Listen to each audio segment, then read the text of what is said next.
Kenya के साम्राज्यवाद विरोधी नेता जोमो केन्याटा का एक प्रसिद्ध कथन है। जब ईसाई मिशनरी अफ्रीका आए तो उनके पास बाइबल थी और हमारे पास जमीन। उन्होंने हमसे कहा, आंखें बंद करके प्रार्थना करो। जब हमने आंखें खोली तो पाया कि उनके पास जमीन थी और हमारे पास बाइबल। जोमो केन्याटा जब पैदा हुए थे उसके बहुत पहले ही भारत में एक सामान्य वनवासी नौजवान ने ईसाई मिशनरियों की इस धूर्तता को भांप लिया था।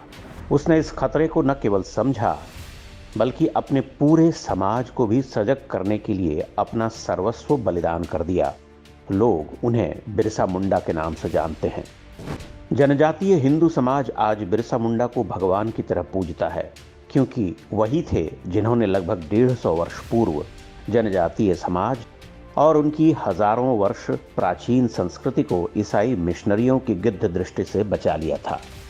झारखंड, ओडिशा से लेकर छत्तीसगढ़ और आंध्र प्रदेश तक हम ईसाई धर्मांतरण का जो नंगा नाच देखते हैं, अगर बिरसा मुंडा न होते तो वो काम 100 साल पहले ही पूरा हो चुका होता। आज जहां पर झारखंड राज्य है वह कभी बंगाल प्रेसिडेंसी का हिस्सा हुआ करता था। यहां रांची के पास लोहरदग्गा जिले में 15 नवंबर वर्ष 1875 को बिरसा मुंडा का जन्म हुआ था। वो बृहस्पतिवार का दिन था, इसलिए माता पिता ने उनका नाम बिरसा रखा।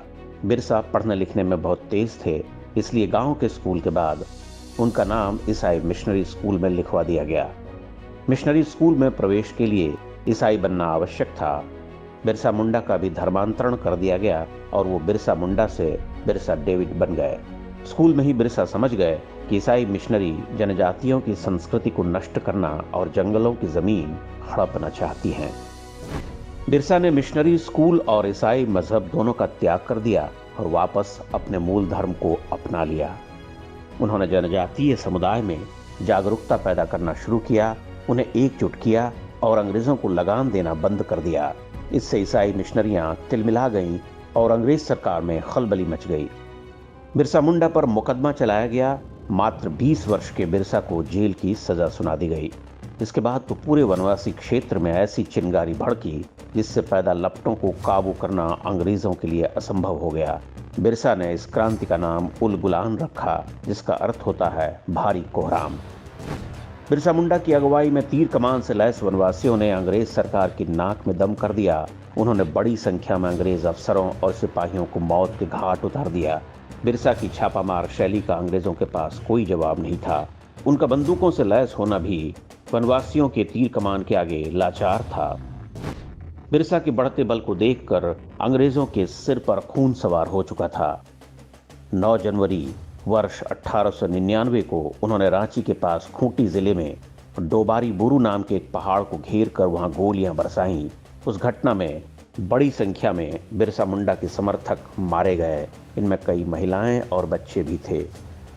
इसकी तुलना पंजाब के जालियांवाला बाग हत्याकांड से की जाती है। डोबारी बुरू गोलीकांड में तो बिरसा मुंडा बच निकले, लेकिन 3 फरवरी 1900 को अंग्रेजों ने धोखे से उनको पकड़ लिया। बिरसा मुंडा को जेल में डाल दिया गया। यह चित्र तब का है जब अंग्रेज सिपाही उन्हें बेड़ियों में बांधकर रांची ले जा रहे थे। जेल में 9 जून वर्ष 1900 को लगभग 24 वर्ष की उम्र में बिरसा की मृत्यु हो गई। अंग्रेजों ने कहा मौत हैजे से हुई है, लेकिन माना जाता है कि उन्हें खाने में आर्सेनिक जहर दिया गया था। पूरे 13 वर्ष तक बिरसा मुंडा ने वनवासी क्षेत्रों में अंग्रेजों और ईसाई मिशनरियों की चूल्हें हिलाकर रख दी। उन्होंने जो जागृति पैदा की उसका प्रभाव यहाँ के समाज पर देखा जा सकता है। बिरसा ने जनजातीय समाज में सुधार के लिए कुछ नियम बनाए थे। इन्हें बिरसायत पंथ कहा जाता है। उन्होंने लोगों से अपील की थी, शराब और मांस से दूर रहो, सिंगबोगा अर्थात सूर्य देवता की पूजा करो, गाय की हत्या मत करो, तुलसी की पूजा करो। ये सब वही बातें हैं जो सनातन धर्म की पहचान है। बिरसा मुंडा ने जिन विधर्मी शत्रुओं से आजीवन संघर्ष किया वो आज भी अपने अभियान में जुटे हुए हैं। यह दुर्भाग्य है कि बिरसा मुंडा का नाम लेने वाले कई लोग भी आज ईसाई मिशनरियों की कठपुतली बन चुके हैं।